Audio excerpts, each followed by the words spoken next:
اگر اس کو فارورڈ کریں گے تو وہ ان کا جو اشارہ تھا وہ نظر آ جائے گا. ہمارے اسلام میں تھوڑا سا فارورڈ کریں.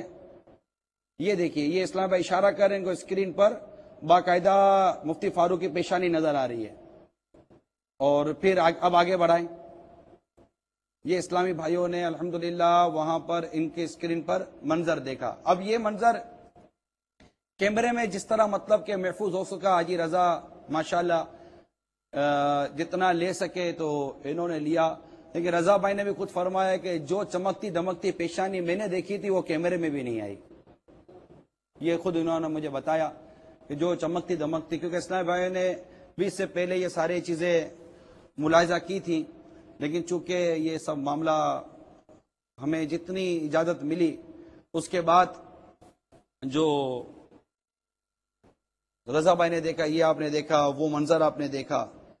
امیر علیہ سنت کا پھر فون اس سے پہلے جو منظر دکھا اس سے پہلے تشریف لایا. امیر علیہ سنت نے ہی اعلان کیا کہ انہیں وہ کیمرے میں جو منظر بند کیا گیا وہ منظر دکھا. امیر علیہ سنت عرب امارات سے انہوں نے فون کیا. ظاہر ہے کہ ایک ان کا مدنی بیٹا کا روحانی بیٹا اور اس کے ساتھ اتنا مطلب کہ ایک واضح معاملہ ہوا, اور 3.5 سال کے بعد الحمدللہ مزار شریف میں ان کا امامہ, چہرہ, ہاتھ سب کچھ دیکھنے والوں نے دیکھا.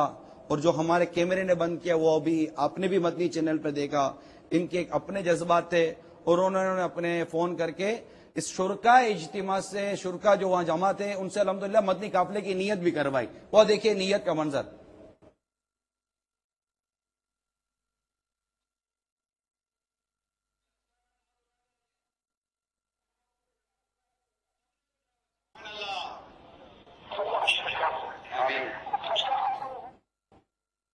یہ اسلامی بھائی نے ہاتھ اٹھا کر قافلے کی نیت. یہ سارے وہاں اسلامی بھائی جمع تھے جنہوں نے یہ یہ اپنے قبر کی مرمت کا جو منظر دیکھا. تو حضور یہ ارشاد فرمائیے کہ اس طرح یہ جو بھی ہم نے منظر دیکھا, جو قبر کشائی کا معاملہ ہوا, اور پھر امیر سنت نے وہاں جو بیان کیا کہ یہ برزخ کا معاملہ ہوتا ہے, اور برزخ کے معاملے یہ پردہ ہوتا ہے, اس میں کسی کو کیا نظر آتا ہے, کسی کو کچھ بھی, کیونکہ پردہ ہے جس پر جو پردہ اٹھے. یہ ساری باتیں امیر سنت نے بیان کی. پہلے والوں نے بھی کچھ دیکھا, کس نے کچھ دیکھا, کس نے کچھ دیکھا. ہو سکتا ہے کسی کو کچھ بھی نظر نہ آئے, کسی کو بہت کچھ نظر آئے. تو ایک شریعت کے دائرے میں رہ کے, حکم شریعت کے مطابق, ایک اسلامی کانسیپٹ کے مطابق, اس کے بارے میں آپ کیا فرماتے ہیں؟ دیکھیے, ایک تو ہے کہ بعض اوقات ایس ایم ایس جو چلے تھے اس میں بار بار قبر کشائی کا لفظ جو ہے وہ میسج ایک دوسرے کو کیا گیا, اور لوگ بھی سمجھ رہے تھے قبر کشائی ہوگی. لیکن جس طرح آپ نے پچھلی جو ہے وہ حقیقت بیان کی کہ قبر ان کی پہلے کھل چکی تھی اور اس کی مرمت ضروری تھی. تو شرعی مسئلہ یہ ہے کہ نبش قبر حرام ہے. قبر کشائی جس کو کہتے ہیں کہ قبر میں تدفین ہونے کے بعد قبر کھولنا اور مردے کو دیکھنا, یہ جائز نہیں, سوائے حقوق العباد کی بعض صورتیں ہیں جن کے اندر قبر کھولنے کی اجازت ملتی ہے. اس کے علاوہ کسی بھی صورت میں میت کو قبر سے نکالنا, جس طرح بعض لوگوں میں یہ مشہور ہوتا ہے کہ وہ امانتاً دفناتے ہیں اور اس کے بعد نکال کر کسی اور جگہ لے جاتے ہیں, تو امانتاً تدفین کرنا پھر اس کے بعد قبر کھول کے دوبارہ نکالنا, یہ سب ناجائز ہے. تو قبر کھولنے کی اجازت نہیں ہے. لیکن بارشوں میں صرف مفتی فاروق صاحبی کا معاملہ نہیں بلکہ 20 فون ایسے آتے ہیں, دیگر مفتیان کرام کے پاس بھی آتے ہوں گے, کہ اکثر قبرستان کا حال ہمارے یہاں مخدوش ہوتا ہے اور قبریں بیٹھ جاتی ہیں, بعض پکی نہیں ہوتی, کچی ہوتی ہیں, تو بہت زیادہ جلدی جو ہے وہ اندر دھس جاتی ہیں. ایسے معاملے میں اب شرعی حکم کیا ہے, کئی جو ہے وہ پوچھا جاتا ہے. تو اس میں یہی ہے کہ جتنا پردہ رکھتے ہوئے قبر کی مرمت ہو سکتی ہے تو اس کی مرمت کی جائے گی. جتنا ظاہر ہو گیا ہے اور قبر کھل گئی ہے اس کو بھی چھپانا واجب ہے. سیدی اعلیٰ حضرت نے فتاوی رضویہ شریف میں آپ سے ایک سوال کیا گیا کہ ایک قبر کھل گئی ہے اور مردے کی کچھ آثار جو ہے وہ میت کے نظر آ رہے ہیں, تو آپ نے جواب میں ارشاد فرمایا کہ مسلمان میت کا ستر واجب ہے. مسلمان میت کا ستر واجب ہے, جو کچھ ظاہر ہو گیا اس کا چھپانا لازم ہے.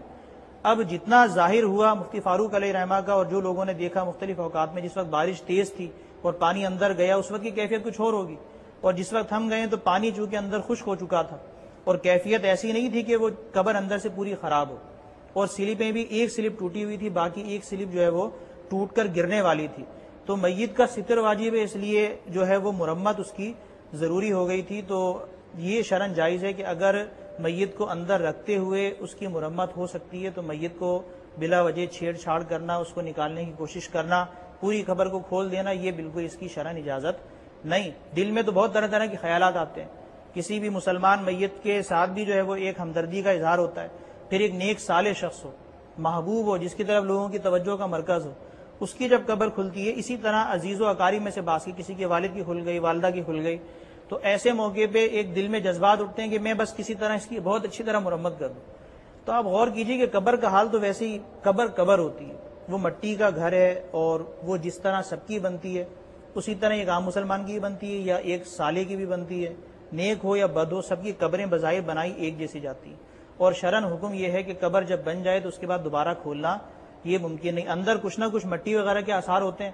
اب دل میں کسی کے یہ خیال آئے کہ انہیں نکالنا چاہیے، دوبارہ غسل دے دینا چاہیے، یا ان کے جو ہے وہ سب چیزوں کی صفائی کرنی چاہیے، تو اس طرح کی صورتحال کی بھی اجازت نہیں، بلکہ فقہاء نے مسئلہ یہاں تک لکھا کہ میت کے جو غسل ہوتا ہے اور داڑھی میں اور سر کے بال ہوتے ہیں، وہ ظاہر بات ہے جب غسل دیں گے، پانی وغیرہ بہاتے ہیں تو وہ بکھر جاتے ہیں۔ تو کوئی اگر محبت میں یہ اقدام کرے کہ جس طرح میت جو ہے وہ گھر سے باہر جب زندہ تھا تو نکلتا تھا تو سر میں بالوں میں کنگھا کرتا تھا، داڑھی کے اندر کنگھا کر کے اچھا نظر آئے، اسی طرح نکلا کرتا تھا، تو آج اگر کوئی اپنی میت کے ساتھ یہ معاملہ کرنا چاہے کہ مرنے کے بعد بھی میں اس کی داڑھی میں کنگھا کر دوں، تو علماء نے یہاں تک لکھا، بلکہ حدیث میں ممانعت ہے اس کی، کہ میت کے بالوں میں کنگھا کرنا تک منع ہے، میت کے بالوں میں کنگھا کرنا تک منع ہے، کہ میت یہ زینت کی چیز نہیں ہے کہ اس کو تزئین و آرائش نہیں، بلکہ سادگی کے ساتھ اسی سفید کفن میں ملبوس کر کے وہی مٹی کے اوپر جو مٹی کی قبر ہوتی ہے تو لٹایا جاتا ہے۔ تو بہرحال اندر کی کیفیت قبروں کی جو ہے وہ مٹی والی ہوتی ہے، اور شرعاً حکم یہ ہے کہ جتنا ظاہر ہو چکا ہے، برزخ کا معاملہ ہے، مرنے کے بعد سے لے کے آخرت تک کی جو منزل ہے اسے برزخ کہتے ہیں۔ برزخ کے معنی آڑ ہے، روک ہے، اور گویا یہ ایک جہان جو عالم ہے دنیا کا، زندگی کا، اور عالم آخرت، اس کے درمیان